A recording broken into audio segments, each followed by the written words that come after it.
Picture a hilltop rising sharply from the rolling plains of what is now eastern France. The year is 52 BC.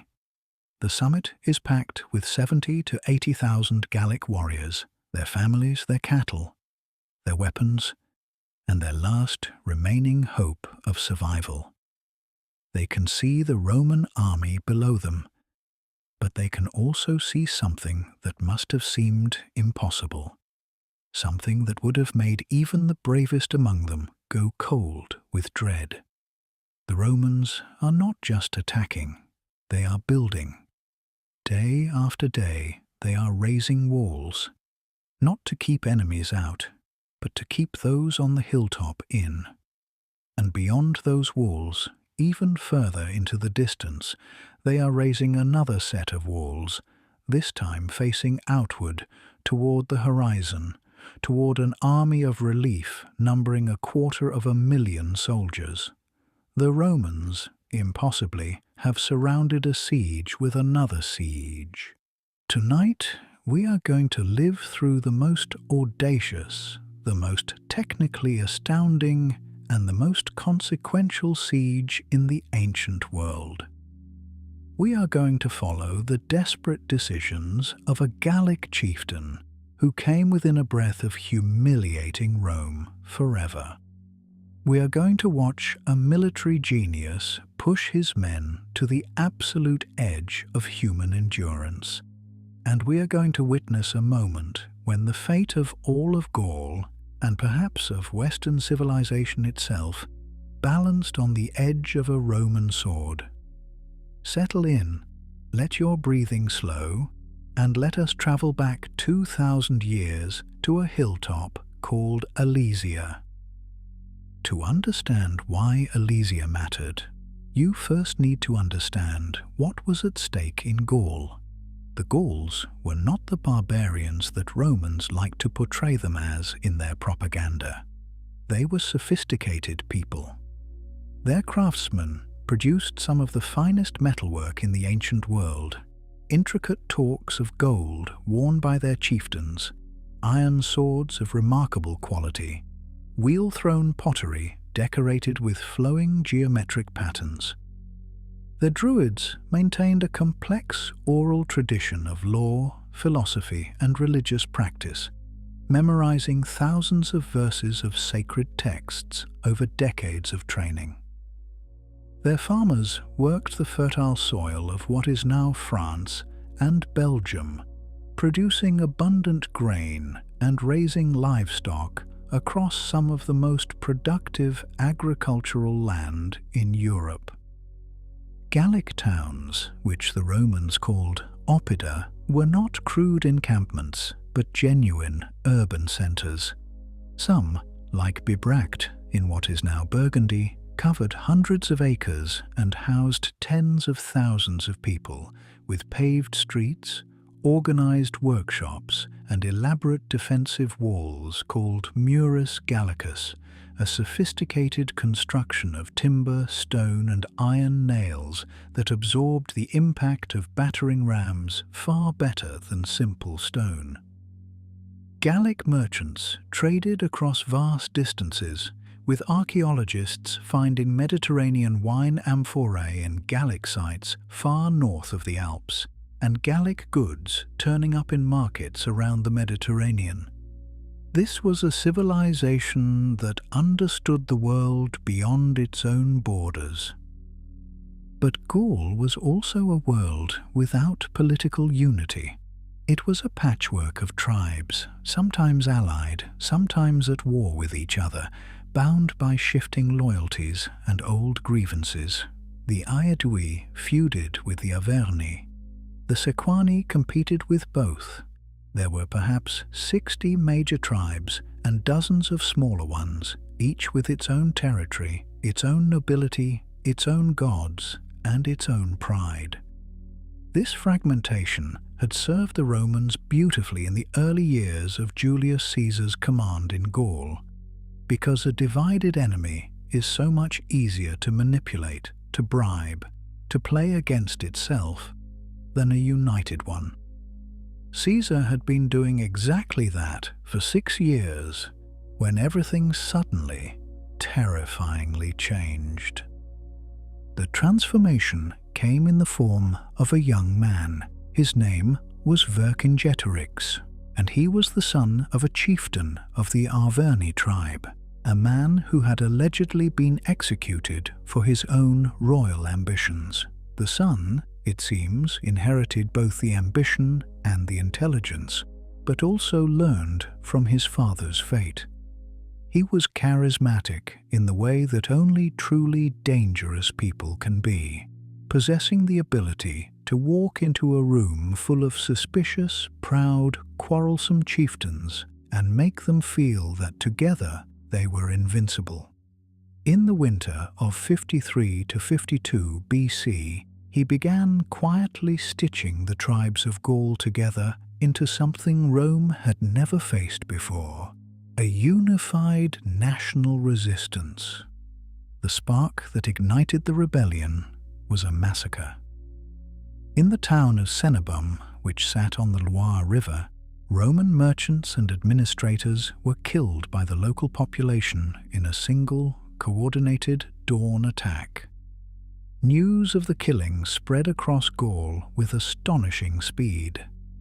Caesar himself marveled at how quickly the word traveled, noting that within hours the news had covered over 150 miles, passed from hilltop to hilltop through shouted signals and relay riders. It was the ancient world's equivalent of a viral moment, and it carried with it an intoxicating message. Rome could be struck. Rome could bleed. Vercingetorix seized the moment. He rallied the Arverni to his cause and was declared king by his own tribe, a traditional title that carried enormous weight. Then he did something that would define his entire strategy. He called the other tribes together and proposed not just rebellion, but a fundamentally new way of fighting. Do not meet the Romans in pitched battle, he argued. Rome's legions on open ground were nearly unbeatable. Instead, strike the supply lines, burn the crops, torch the settlements before the Romans could use them, starve the legions into weakness, and only then destroy them. It was a scorched earth policy, brilliant in conception, but requiring a discipline and a willingness to suffer that would test every tribe to its breaking point. The hardest test of that discipline came almost immediately. The town of Avaricum, one of the finest and most beautiful settlements in all of Gaul, sat in a position its inhabitants believed to be naturally impregnable, surrounded on almost every side by rivers and marshes. Vercingetorix wanted to burn it. His advisors agreed. But the Bituriges, the tribe whose city this was, begged on their knees for it to be spared, arguing that its natural defenses made it effectively indestructible. Vercingetorix relented against his own better judgment, and that moment of compassion would cost his rebellion dearly. Caesar besieged Avaricum through driving rain and mud, built a siege ramp of staggering scale, and stormed the walls. In a single day, almost the entire population was put to the sword.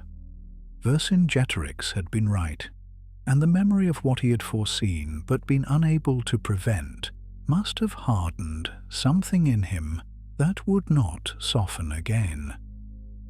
Caesar was in northern Italy when the revolt erupted, attending to political business that he had expected to be routine.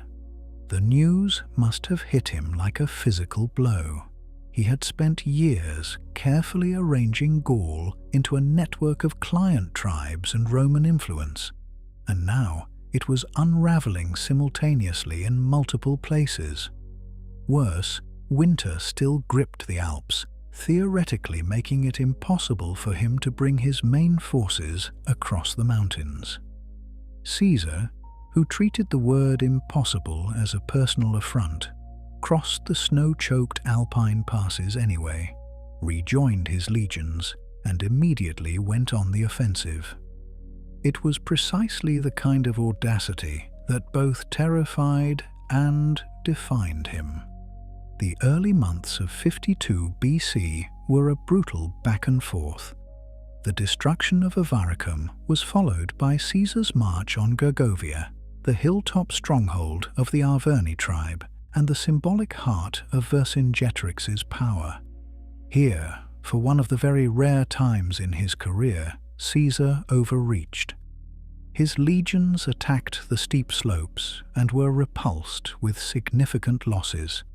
It was a genuine defeat, one that Caesar tried to minimize in his own written account of the war, but one that encouraged wavering tribes to throw their support behind Vercingetorix.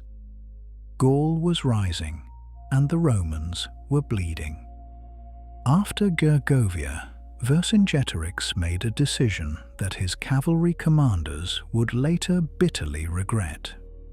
He had an opportunity to continue his strategy of harassment and denial, keeping Caesar's legions perpetually off balance without risking a decisive engagement. Instead, he chose to strike.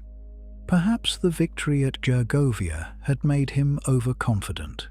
Perhaps pressure from tribal leaders who wanted a more dramatic confrontation pushed him toward action. Whatever the reason, he committed his Gallic cavalry to an attack on Caesar's column as the Romans marched through open country near the Vosges River. Caesar's cavalry was composed largely of Germanic mercenaries, formidable horsemen who fought in a way that Gallic riders found deeply unsettling. They had a habit of dismounting in the middle of a fight, steadying their horses and fighting briefly on foot before remounting to pursue broken enemies. It was an unorthodox style that gave them surprising flexibility. In the engagement on the plains, this Germanic cavalry routed the Gallic horse, sending Vercingetorix's riders fleeing in disorder. It was not a catastrophic defeat, but it was a signal. On open ground, with room to maneuver, the Romans held the advantage. Vercingetorix pulled his forces back and made a decision that would determine everything that came after. He withdrew to Alesia. The hill was genuinely impressive from a military standpoint. It rose sharply from the surrounding plains, its slopes steep enough to make a direct assault extremely costly, its summit broad enough to hold his entire army and a significant civilian population. Two rivers flanked it, the Osirine and the Ouse, adding additional barriers to approach. The Mandubai tribe, whose tribal center this was, would shelter within. The army would defend it. And while the Romans inevitably besieged them, a massive relief army would assemble across Gaul and crush Caesar between two forces. It was a sound plan. It required time, coordination, and a belief that the newly unified Gaul could actually deliver 250,000 warriors to a single place at a single moment. What Vercingetorix may not have fully calculated was how long that gathering would take. Messengers had to ride to every corner of Gaul. Tribal councils had to debate and agree. Warriors had to arm themselves, and columns of men had to march from the far reaches of Brittany and the Pyrenean foothills and the Rhine valleys toward a single rendezvous point. Weeks would pass, and weeks on a hilltop with a finite food supply and a Roman army building walls below was a currency that Alesia could not afford to spend. Caesar arrived at Alesia and assessed the situation with the cold, calculating eye that made him simultaneously one of history's great commanders and one of its most frightening men. He could not storm the hill directly, not with 80,000 defenders waiting on the slopes. He could wait for starvation to do its work, but he knew a relief army was coming, and sitting in the open plains, waiting to be attacked from behind, was a recipe for destruction. So he chose the only option that was simultaneously the most sensible and the most insane. He would build walls that encircled the entire hilltop, cutting off Alesia completely, and then build a second ring of walls facing outward to stop the relief army. The engineering undertaking that followed is still studied in military academies today, and for good reason. Caesar had perhaps 50 to 60,000 soldiers at this point. He was proposing to build roughly 11 miles of inner wall, the circumvallation facing toward the hilltop, and approximately 14 miles of outer wall, the contravallation facing away from it. 25 miles of fortifications, dug, built, and manned by an army that was also constantly on alert for Gallic attacks from the hilltop above. The numbers are staggering, even before you consider the terrain, which was not flat open ground, but hills, valleys, streams, and woodland that had to be incorporated into or cleared for the construction. The inner wall was a masterpiece of organized defensive thinking. It began with a pair of trenches, each 15 feet wide. The inner of the two was flooded where possible, creating a water obstacle that would slow any attacker trying to rush the wall itself. Behind the trenches rose a 12-foot rampart topped with a palisade, studded at regular intervals with wooden towers so that defenders could cover every approach. But Caesar was not content with walls and towers. In the space between the trenches and the forest, his engineers laid a terrifying series of hidden obstacles. First came rows of sharpened stakes set into pits arranged in a quincunx pattern, what the legionaries called lilies because of their flower-like arrangement seen from above. Beyond those were iron hooks on wooden stakes, driven into the ground to entangle the legs of charging warriors.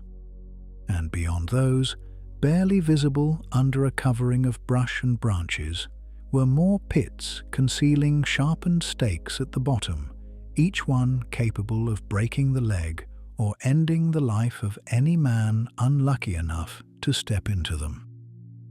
Caesar called these hidden pit traps Scippi, and the soldiers called them stimuli, goads, a grim piece of military humor about what awaited anyone who tried to charge the Roman position. The entire system was defense in depth before the concept had a formal name. An attacker would first have to cross the water trench, then navigate the iron hooks and stakes, then survive the lilies, and only then reach the main wall itself, all while archers and slingers on the towers above poured missiles down on them. The outer wall, facing the relief army that was surely coming, was built to the same fearsome specification, with the same array of concealed traps and obstacles laid in the open ground before it. Caesar's men built all of this in approximately 3 to 4 weeks. To supply the construction, the Roman army consumed the surrounding landscape entirely. Every tree within practical distance was felled for timber. Every stream was diverted or measured for its usefulness in flooding the inner trench. Foraging parties ranged far from the main position looking for food, because the siege required not just lumber, but thousands of calories a day to sustain the workforce. Caesar's quartermasters faced the challenge of feeding 60,000 men who were simultaneously fighting soldiers, laborers, and watchmen, without the ability to resupply easily from outside. It was a logistical problem as demanding as the engineering one, and it was solved with the same combination of meticulous planning and brutal pragmatism that characterized everything about Caesar's command. Life inside Alesia, as the Roman walls rose around it, must have moved through distinct psychological stages. At first, there was probably confidence. Vercingetorix was a capable commander.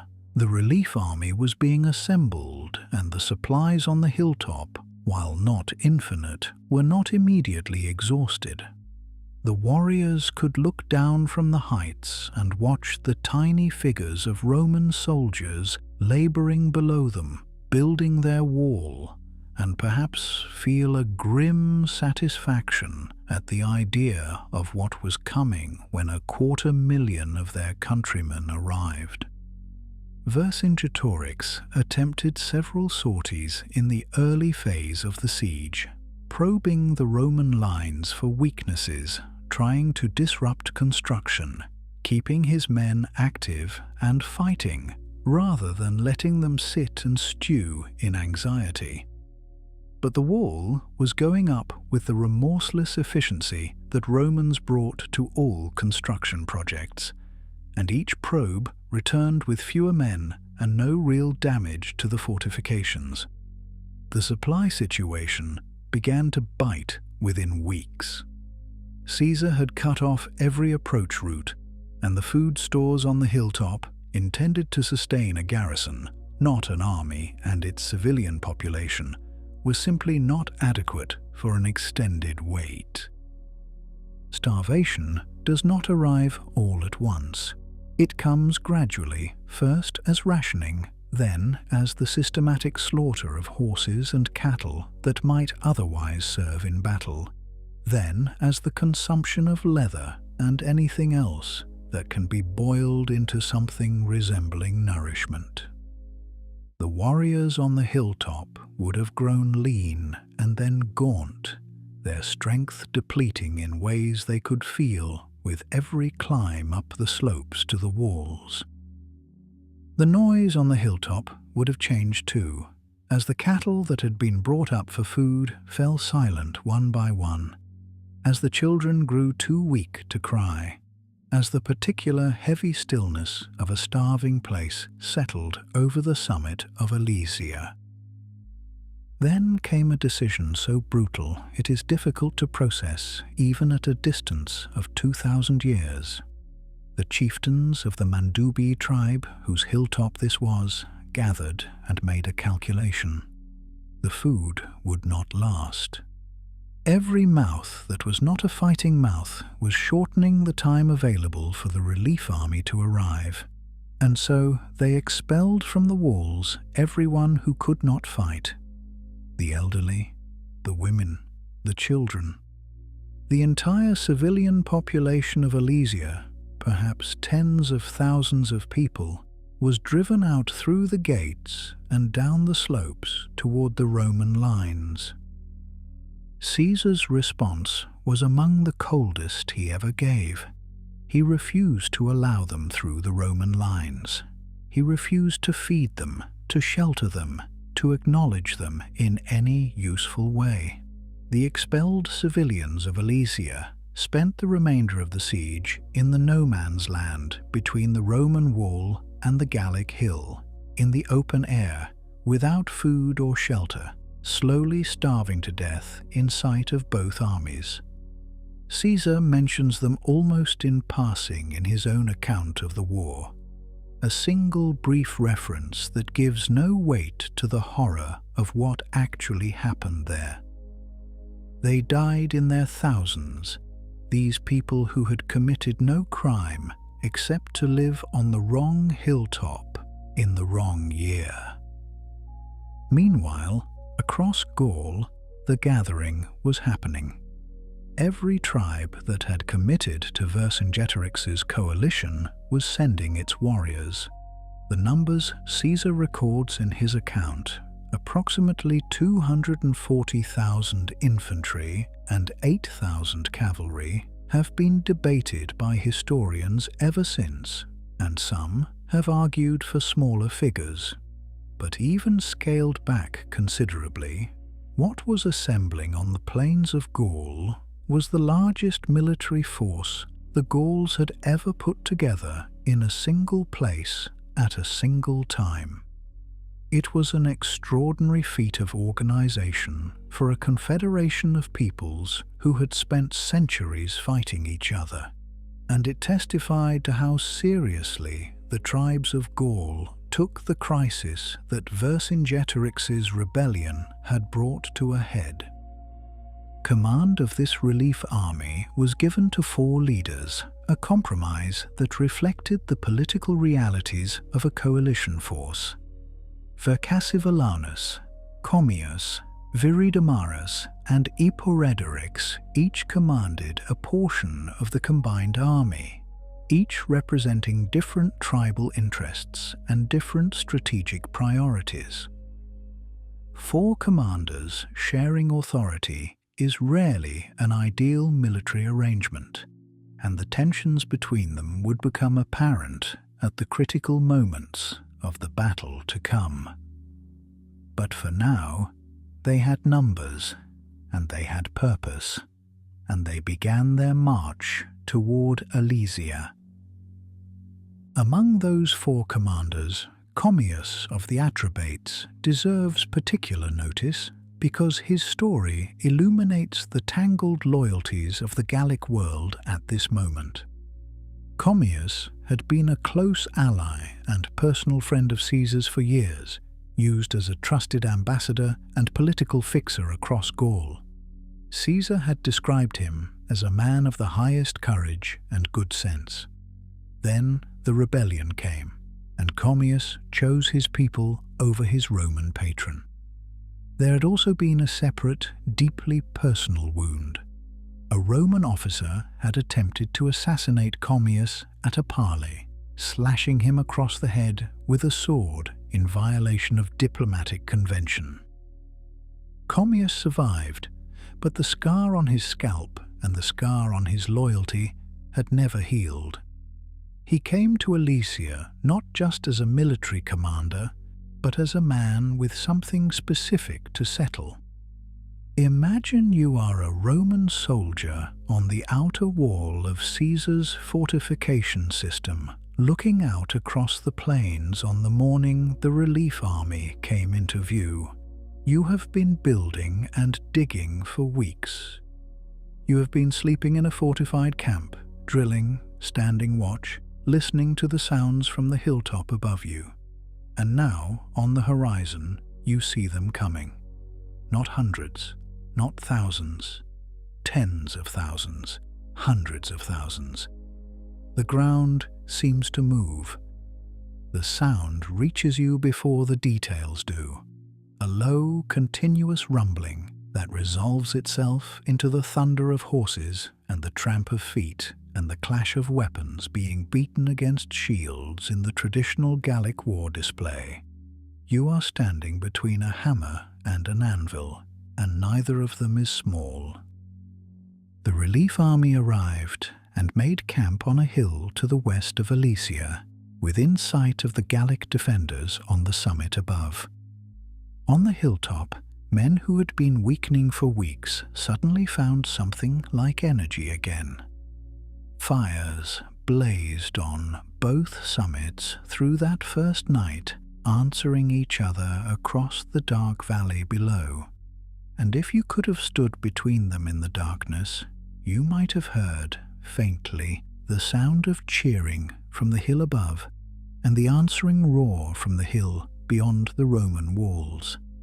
2 fires, 2 peoples, 1 Roman army standing in the cold between them, staring at both. The Gallic cavalry attacked first, surging across the plain toward the Roman outer wall in a mass assault designed to test the fortifications and draw out Roman horsemen for a pitched engagement. Caesar committed his own cavalry, and for hours the 2 mounted forces clashed in the open ground between the relief army's camp and the Roman lines. The fighting was inconclusive through the afternoon, but as evening fell, Caesar unleashed his Germanic cavalry in a flanking charge that shattered the Gallic horse and drove them back to their camp. It was an ominous sign for the relief army's commanders. Their cavalry, which should have been their mobile striking force, had been beaten again. The following night, the Gallic commanders launched a coordinated attack. At midnight, the relief army moved toward the Roman outer wall under cover of darkness, carrying bundles of wood and wicker screens to fill the ditches, bringing ladders and grappling hooks to scale the ramparts. Simultaneously, Vercingetorix led his warriors down from the hilltop in a sortie against the inner wall. Caesar's double fortification now showed its strategic genius. Forces inside and outside were attacking simultaneously, stretching every Roman soldier thin across 25 miles of wall, requiring instant communication and rapid redeployment in pitch darkness. The attack initially made progress in several places. Gallic warriors got into the ditches, began filling them with material, pressed against the palisade in places where the defenders were spread too thin to hold every section at once. But the hidden obstacles took a terrible toll. Warriors rushing forward in the darkness tripped over the iron hooks, fell into the concealed pits, impaled themselves on stakes they could not see.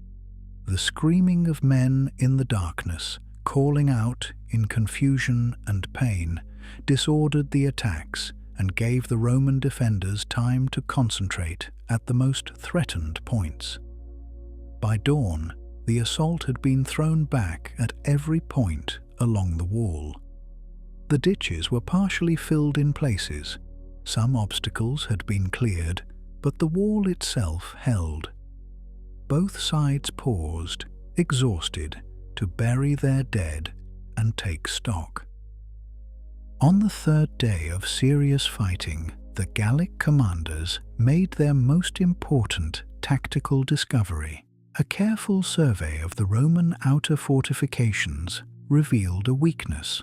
On the north side of the Roman position, a steep hill called Mount Rea had proved so difficult to incorporate into the defensive line that it had been left outside the wall, with only a pair of legions camped nearby to guard the approach. The wall in this sector was shorter and less elaborately prepared than elsewhere. The ground before it was more open. If a large enough force could be concentrated against this point, while diversionary attacks kept the Roman commander focused elsewhere, there was a genuine chance of breaking through. The Gallic commanders devised their most sophisticated plan of the entire campaign. Vercingetorix would lead 60,000 of the best warriors in the relief army on a night march around the Roman position, approaching the Mount Rea sector by dawn.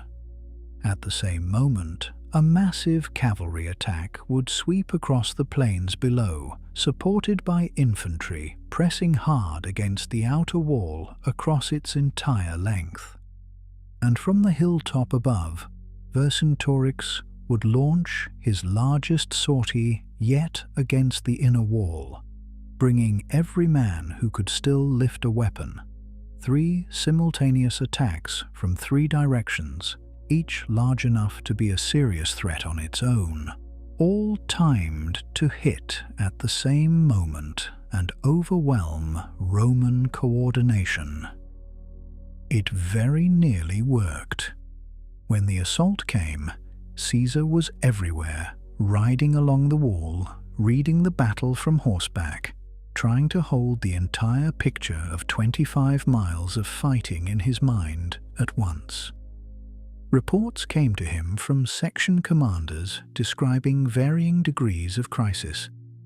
Gallic warriors had crossed ditches in some places and were at the very base of the Roman wall. In other places, the outer wall had been cleared of defenders who had been rushed to more critical points. The Roman soldiers, who had been building and standing watch and fighting for weeks without real rest, were reaching the limit of what bodies can endure. A different commander, looking at those reports in the middle of that battle, might have begun to think about fallback positions, about what could be saved if the wall failed. Caesar did not think in those terms. At the Mount Rea sector, the crisis was reaching its peak. Vercingetorix and his 60,000 warriors had descended on the two legions guarding that gap in the Roman line and were overwhelming them by sheer weight of numbers. The legionaries were falling back step by step, unable to hold their ground against an enemy force that outnumbered them many times over. Missiles ran short. Men were fighting hand to hand. Officers were sending desperate messages to Caesar asking for reinforcements. The inner wall was simultaneously under enormous pressure from Vercingetorix's sortie. The Roman position was beginning to come apart at multiple seams at once. Caesar wore a red cloak in battle so that his men could see him. At the critical moment of the Battle of Alesia, he used it deliberately as a rallying signal, riding hard along the wall to the most threatened sectors, letting soldiers who were moments from breaking see that their general was with them, that he had not retreated to safety, that he was present in the worst of it. The psychological effect of seeing Caesar on horseback, his red cloak bright against the dust and chaos, was not small. These were men who had followed him across the Rhine and the English Channel, men who had survived Gergovia and a dozen lesser engagements, men who were bound to their commander by the peculiar loyalty that only extreme shared experience creates. When they saw that cloak, something shifted. Caesar personally led reinforcements toward the sections of wall under the greatest pressure. Ancient sources describe him handing out horses to his officers so that they could move faster along the line, stripping animals from non-essential duties to create speed, where speed was the difference between holding and breaking.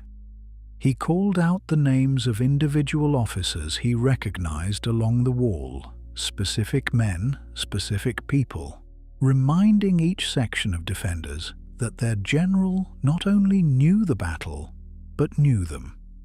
It was a form of leadership that required both physical courage and an almost theatrical instinct for the moment, knowing that in the chaos of a battle this large, the human gesture matters as much as the tactical calculation.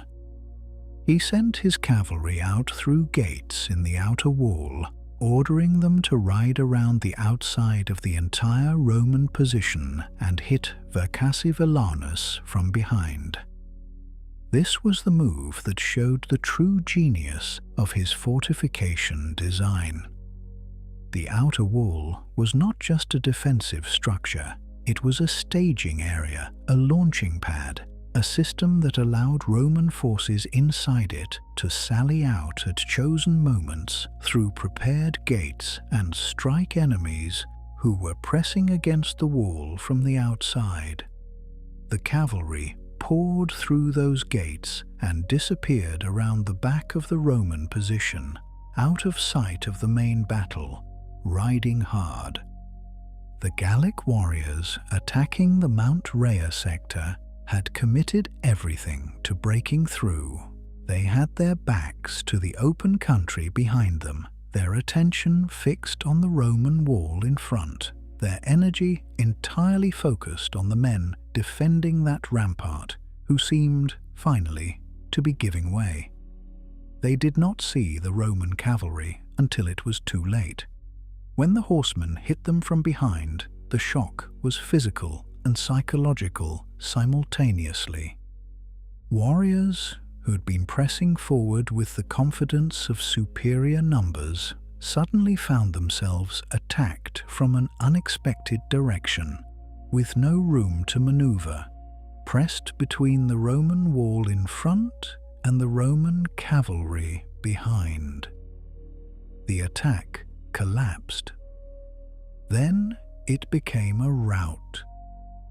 Vercingetorix, watching from the hilltop as his countrymen broke and fled, understood what he was seeing. The largest and most carefully coordinated attack the Gallic coalition had been able to mount had failed. His relief army was retreating. His men on the slopes around him had also been thrown back from the inner wall. He ordered the retreat back to the summit of Alesia and stood there on his hilltop, looking down at the Roman works that now seemed, for the first time, genuinely impenetrable.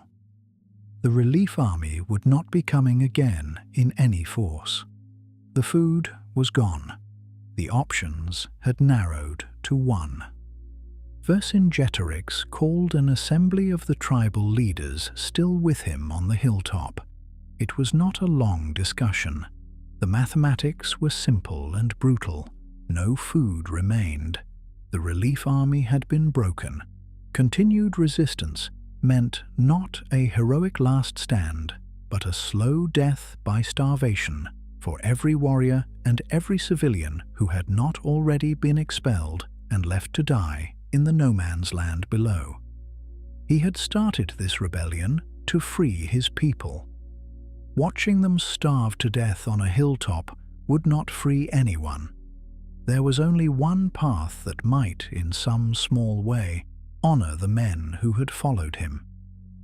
He sent envoys to Caesar asking for terms. Caesar's response was characteristically Roman in its clarity. He would accept unconditional surrender. There would be no negotiated peace, no honors for the defeated commander, no lenient terms that might make future rebellions seem worthwhile to other Gallic leaders. The surrender would be complete, and the message to all of Gaul would be unmistakable. Vercingetorix accepted. He then did something that would be remembered and debated for centuries, something that historians and artists have returned to again and again, because it contains a dignity so perfectly balanced against its desperation.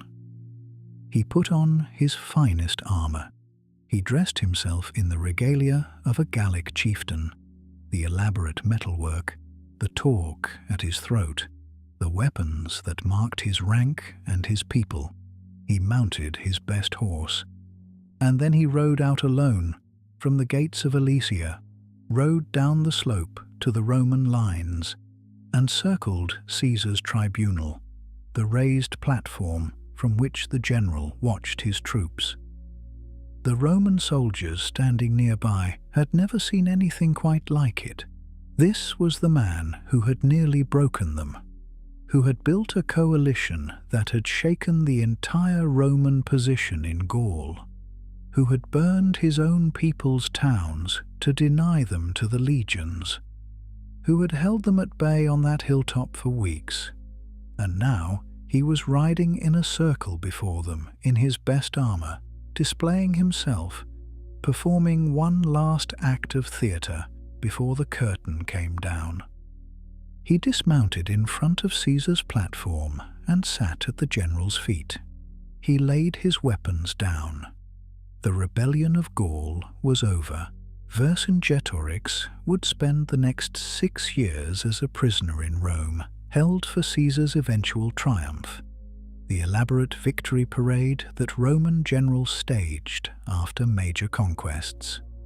When Caesar finally held that triumph in 46 BC, Vercingetorix was displayed to the Roman crowd before being taken to the Tullianum prison and strangled. It was the standard Roman treatment of high-value captives at the end of a triumph, and it was done with the same efficient absence of ceremony that the Romans brought to most executions. He was probably around 30 years old. The aftermath of Alesia did not end with one strangulation or one surrender. The defeat of the relief army was devastating to the Gallic coalition, but it did not immediately extinguish every ember of resistance. Several tribes fought on through the following year, and Caesar conducted a series of mopping-up campaigns with the methodical ferocity that characterized everything he did. Cities that resisted were stormed and their populations killed or enslaved. Chieftains who continued to fight were hunted down.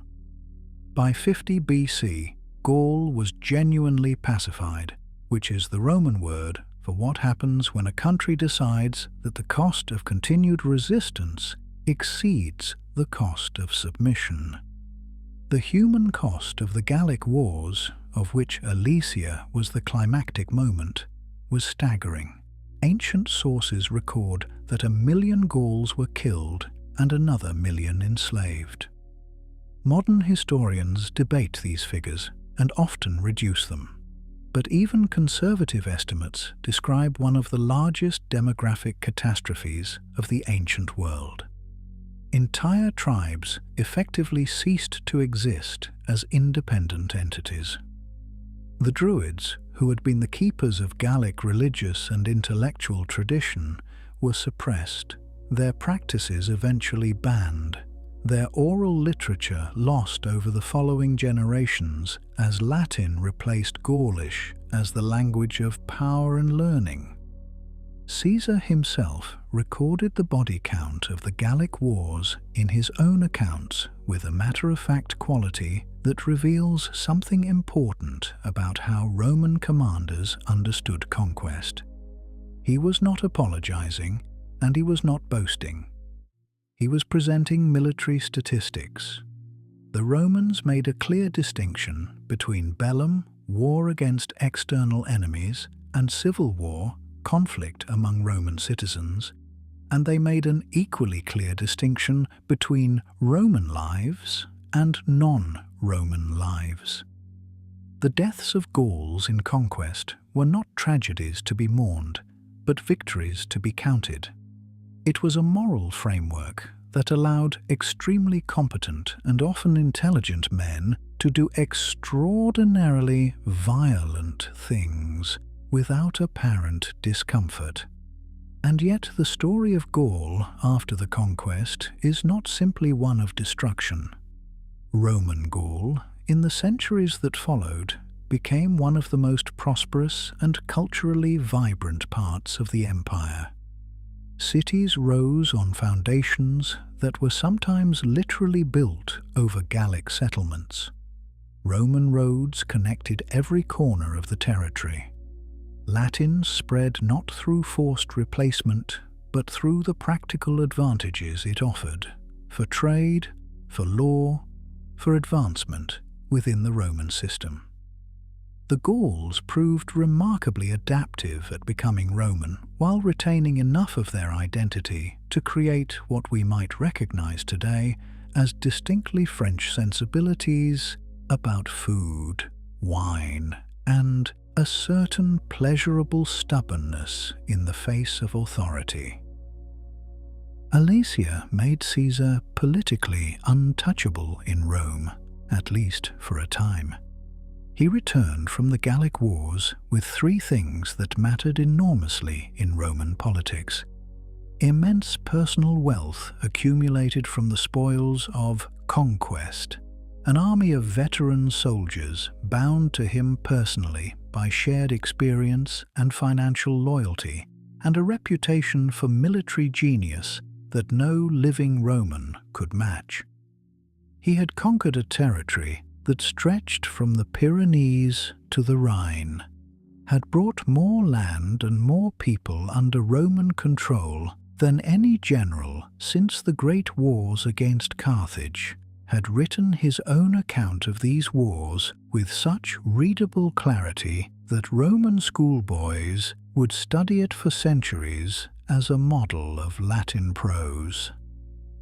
The Commentari de Bello Gallico, the commentaries on the Gallic War, are in some ways the most extraordinary propaganda document in ancient history. Caesar wrote them himself in the third person, describing his own actions and decisions with a tone of calm, reasonable efficiency that carefully minimizes his mistakes and maximizes his genius.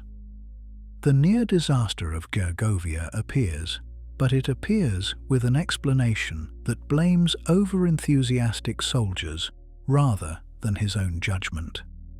The expulsion of the Mandubi civilians and their death in no man's land appears only as a passing reference.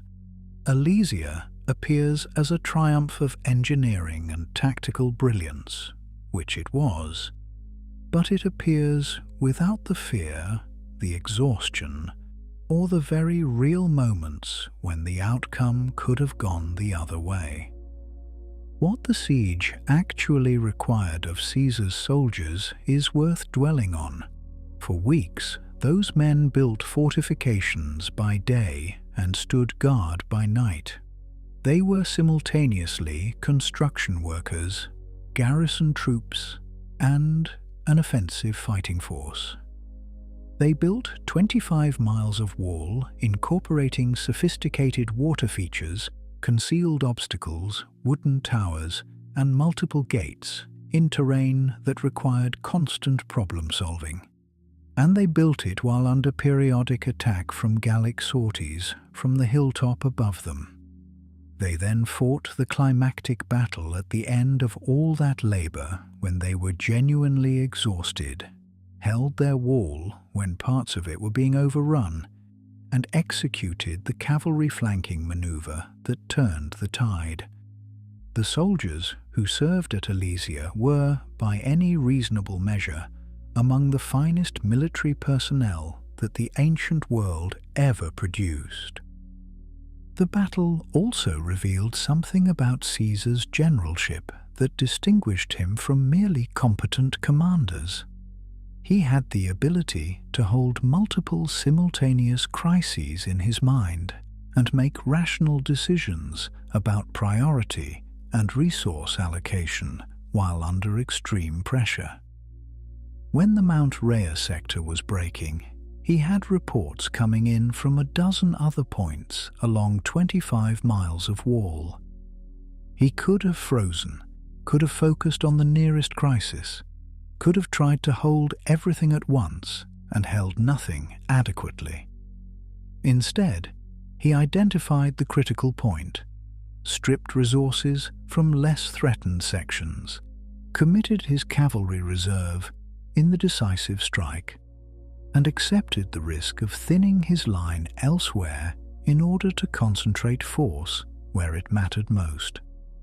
It is one of the defining skills of military command, and Caesar executed it in the midst of one of the most complex battles of the ancient world.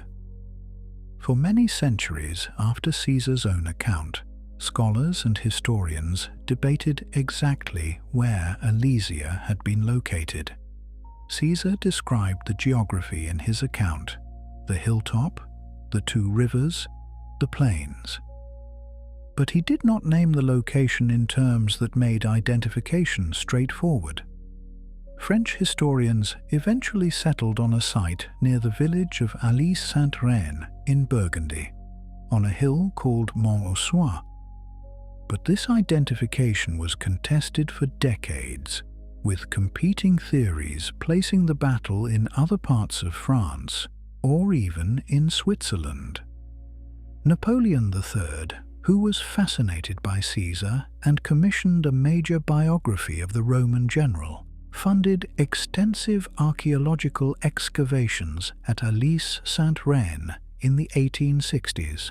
What the excavations found was extraordinary. Under the modern fields and pastures of Burgundy, the ground still held the physical traces of what Caesar had built.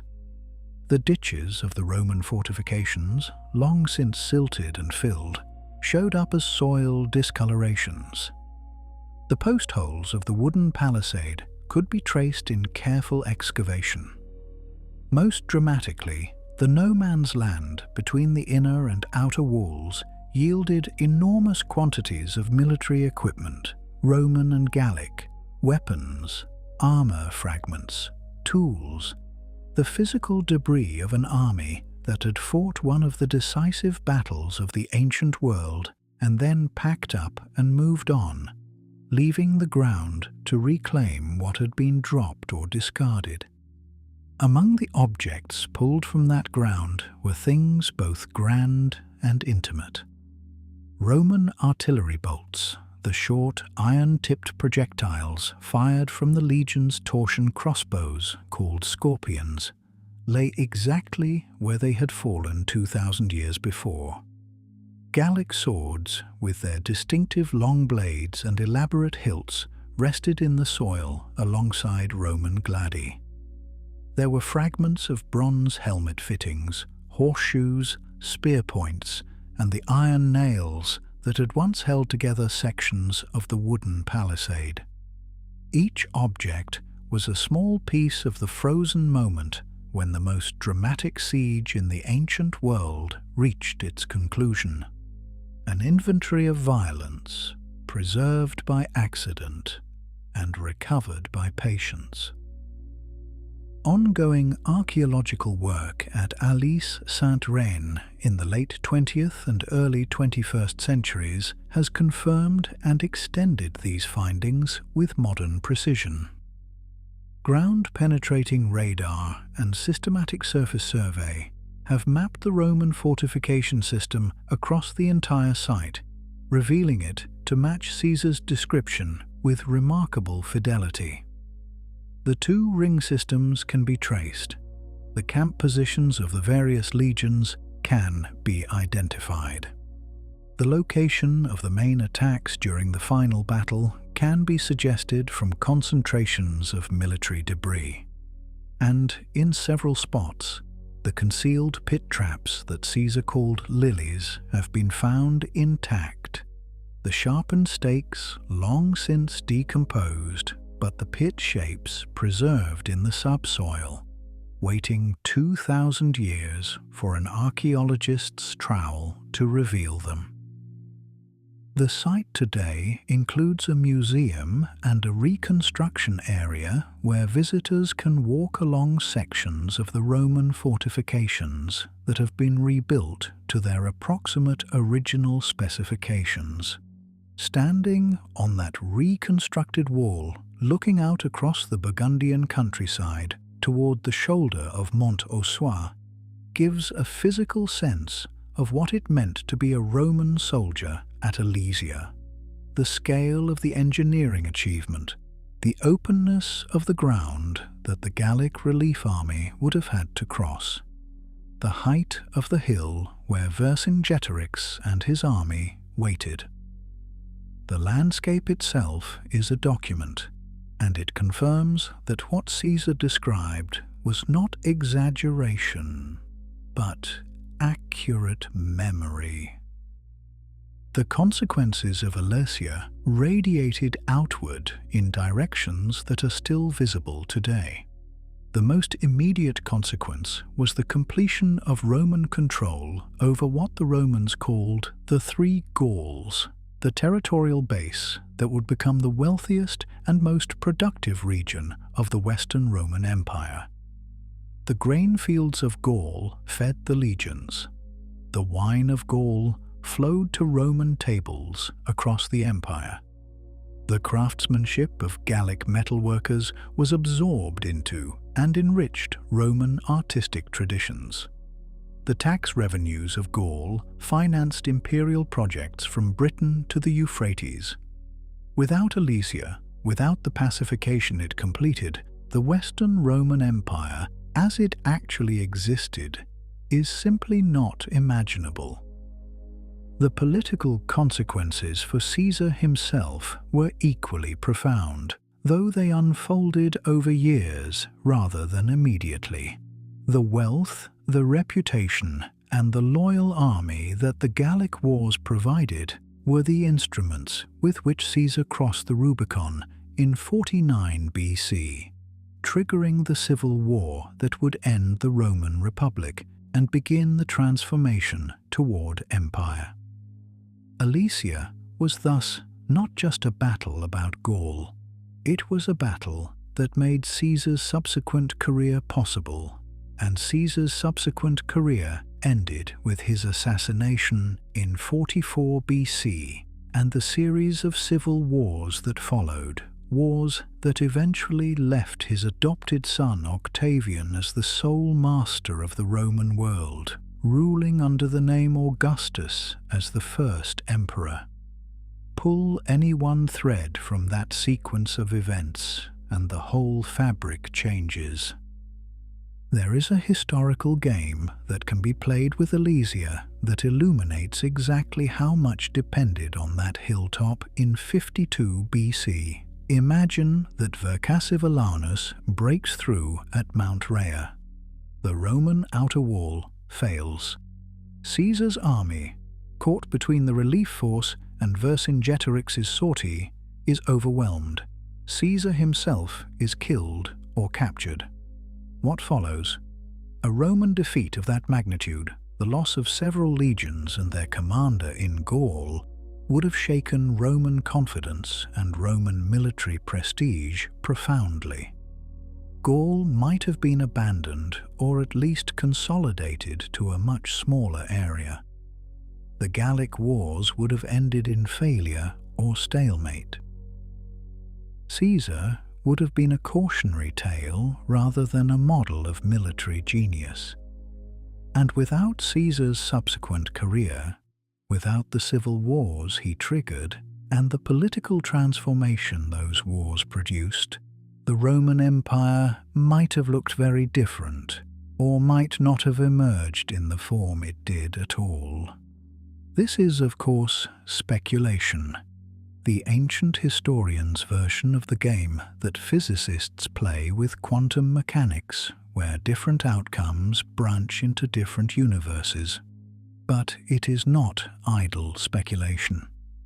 It is a way of understanding that history is not inevitable, that at specific moments the world genuinely balanced on specific decisions and specific outcomes, and that what actually happened was one of several real possibilities.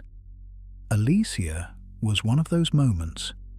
The man who rode his horse in a circle before Caesar's tribunal, lay down his weapons, and sat at the conqueror's feet was not simply performing a personal tragedy.